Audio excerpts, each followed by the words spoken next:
नमस्कार, मैं हूं श्वेता झा और आप देख रहे हैं आज तक। करनाल में किसानों पर लाठीचार्ज पर सियासी संग्राम छिड़ गया है। हरियाणा के सीएम मनोहर लाल खट्टर ने अपने बयान में कहा था कि पंजाब की वजह से भिड़ंत की नौबत आ गई है। सीएम मनोहर लाल खट्टर से खास बातचीत की हमारे संवाददाता अशोक सिंघल ने।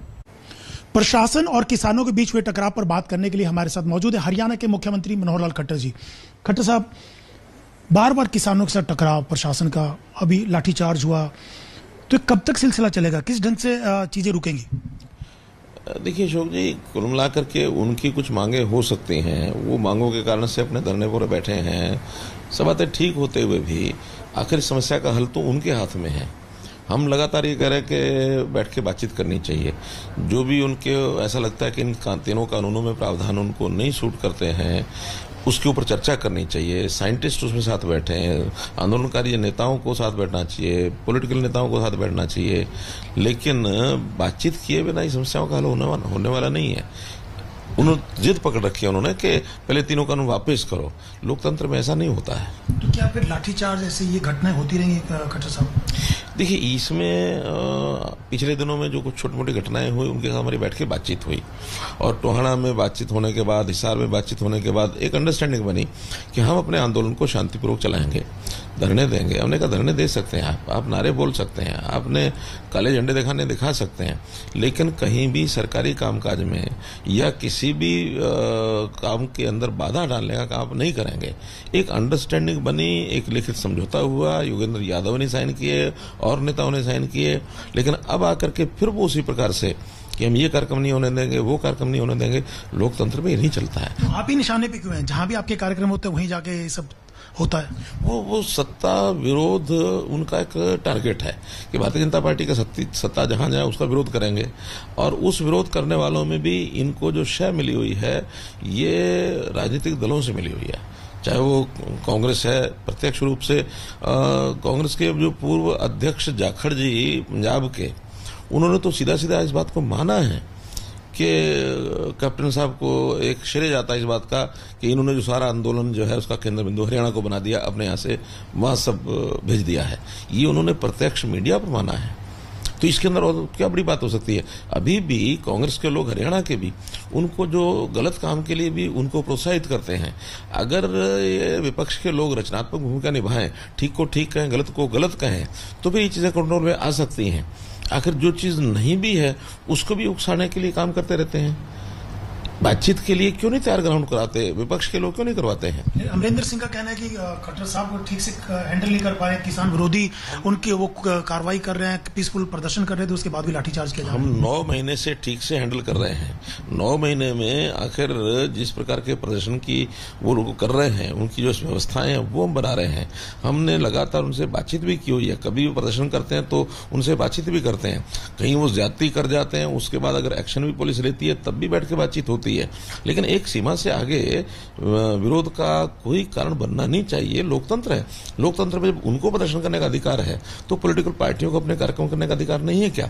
वो पॉलिटिकल पार्टी इस नाते से बीजेपी को, जेजेपी को इनके कार्यक्रम नहीं होने देंगे, ये कौन सा विषय है? लेकिन एसडीएम ने जो भाषा इस्तेमाल की कि सर फोड़ देंगे अगर वो ऐसा करेंगे, अगर कानून को तोड़ेंगे या क्रॉस करेंगे इस एरिया को, क्या एक एसडीएम द्वारा सर फोड़ने की बात कहां तक जायज है? देखिए, मैंने सार्वजनिक रूप से कल भी माना है कि उनके शब्दों का चयन उचित नहीं है। आखिर वो शब्द टाले जा सकते थे, लेकिन सख्ती नहीं की जाएगी। ये तो उनको तो प्रशासन की ओर से जो यानी करने के लिए कहा जाता है वही तो वो कहेंगे, क्योंकि वो एसडीएम जिस जगह पर बोल रहा है उसका इस घटना से, लाठीचार्ज से कोई संबंध नहीं है। वो बिल्कुल इनर घेरा जहां मीटिंग थी भारतीय जनता पार्टी की, उसके 100 मीटर के अंदर अंदर है। और जो थर्ड लास्ट घेरा होता है उसको मजबूत अफसरों को इसलिए दिया जाता है कि किसी भी प्रकार से यहाँ का घेरा ना टूटे। उसने किसानों के बारे में नहीं कहा है। उसने कहा कोई भी इसका उल्लंघन करता है, यानी आखिर दूसरे लोग भी कोई उल्लंघन कर सकता है, कोई विरोधी भी कर सकता है, तो उसमें कोई किसान के बारे में कहा गया ऐसा नहीं है। कोई भी इस घेरे का, इसका उल्लंघन करता है, उससे सख्ती से निपटना है, ये उसका जिम्मेदारी है, उसका दायित्व है। हाँ, शब्दों का चयन गलत किया है, इसके लिए हमने हमारे जो चीफ सेक्रेटरी हैं उनको कहा है कि किसी अधिकारी को भेज करके इसकी इंक्वायरी कराएं। और वैसे तो मुझे जो बात में जानकारी मिली है उसने खेद प्रकट कर दिया है, क्षमा याचना कर दी है। जो व्यक्ति खेद प्रकट कर देता है वहां विषय को समाप्त करना चाहिए। आगे कोई कार्रवाई नहीं, क्योंकि उनके खिलाफ मामला दर्ज करने की मांग की जा रही है किसानों के द्वारा कि उनके खिलाफ मामला दर्ज किया जाना चाहिए, हत्या का मामला दर्ज किया जाना चाहिए, और विपक्षी पार्टी में कह रहे हैं कि ये कोई ऐसी भाषा का लोकतंत्र में स्थान नहीं है। मैं तो कह रहा हूं कि वो भाषा उसकी गलत थी, नहीं ठीक थी, जो मैं ही कह रहा हूं, तो फिर उस विपक्ष के कहने की बात कहां रह गई? दुष्यंत ने भी कहा कि माफी से काम नहीं चलेगा, आगे कार्रवाई होगी। मैं कहता हूं उसकी जानकारी जब चीफ सेक्रेटरी को कहा तो किसी अधिकारी के जिम्मे वो लगाएंगे, उसकी रिपोर्ट लाएंगे, और इस रिपोर्ट में अगर गलत उसने किया हो, पहली बात तो कि उसके बोलने के बाद भी उस घटना का उसके साथ कोई संबंध नहीं है, वहां घटना ही नहीं घटी है, केवल वर्बली उसने जो कुछ कहा है उसके लिए उसने माफी मांग ली है। इसके बाद अगर उसका कोई दोष होगा और कल को कोई एफआईआर कराता है तो उसकी जानकारी उस लेवल पर फिर करनी होगी, फिर करेंगे। ये हर किसी को स्वतंत्रता है, उसके खिलाफ एफआईआर कराएं, उसके खिलाफ कहीं और कोर्ट में जाना वहां जाएं, उसके खिलाफ ह्यूमन राइट कमीशन में जाना वहां जाएं। सब संस्थाएं इन्हीं बातों के लिए हैं। इन संस्थाओं पर हमारा भरोसा है। इन संस्थाओं के माध्यम से जो कुछ कार्रवाई उसके खिलाफ की जाएगी। कम से कम मुझे इस समय तक जो जानकारी मिली, क्योंकि तो मैं प्रत्यक्ष उस घटना के पास मीटिंग अपनी करके आया हूं, वहां तो कोई घटना हुई नहीं है।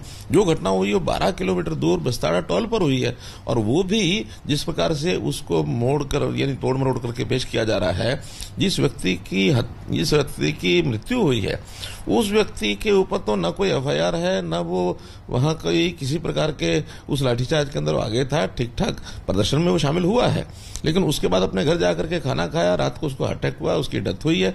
उसका तो न तो कोई उन्होंने कोई पोस्टमार्टम उसकी कोई रिपोर्ट आई है, किसी प्रकार का कोई उसका मेडिकल ऐसा नहीं है। तो ऐसे ही कह देना कि उसको चोट लगी है या उसकी डेथ हुई है, बिना प्रमाण के तो कोई चीज होती नहीं है। अगर कोई उनके पास इस प्रकार का प्रमाण होगा कि उस लाठीचार्ज के कारण से उसकी मृत्यु हुई है तो वो सामने आएगा। खट्टर साहब, किसान संगठनों ने वार्निंग दी है, अल्टीमेटम दिया 6 सितंबर तक का कि अगर तब तक मुआवजा नहीं दिया जाता है, कार्रवाई नहीं होती है, तो फिर आगे ये आंदोलन को बढ़ाएंगे, डिस्ट्रिक्ट लेवल पे जगह जगह घेराव करेंगे। देखिए, इस प्रकार की होची बातें बोलने का कोई कारण नहीं है।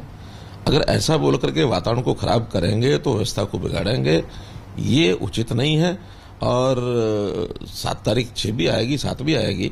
7 तारीख को भी अगर कानून व्यवस्था को तोड़ेंगे तो बर्दाश्त नहीं किया जाएगा। एक आखिरी सवाल खट्टर साहब, क्या इस आंदोलन को आप जायज मानते हैं, चाहे वो दिल्ली के बॉर्डरों पे बैठे हो या हरियाणा में जगह जगह प्रदर्शन कर रहे हैं, किस ढंग से देखते हैं इस पूरे आंदोलन को किसानों को? मैं बता ना कि ये जो 3 कानून की बात की जा रही है, अगर उनको कोई गलत लगता है, आंदोलन मानो कर रहे हैं और गलत लगता है तो बैठ के बातचीत करना चाहिए ना। आंदोलन कोई भी कर सकता है। आंदोलन कभी भी, आखिर ये स्वतंत्र देश है, संविधान के अंतर्गत दी गई सबको पावर्स हैं, शक्तियां हैं, और उस नाते से उसके अनुसार लोकतांत्रिक तरीके से कोई भी प्रदर्शन होता तो हमको कोई आपत्ति नहीं है। लेकिन कानून को अपने हाथ में लेना ये हमारा संविधान भी इजाजत नहीं देता है। बहुत बहुत धन्यवाद हमसे बात करने के लिए। कैमरामैन कुलजीत के साथ अशोक सिंघल, चंडीगढ़ आज तक।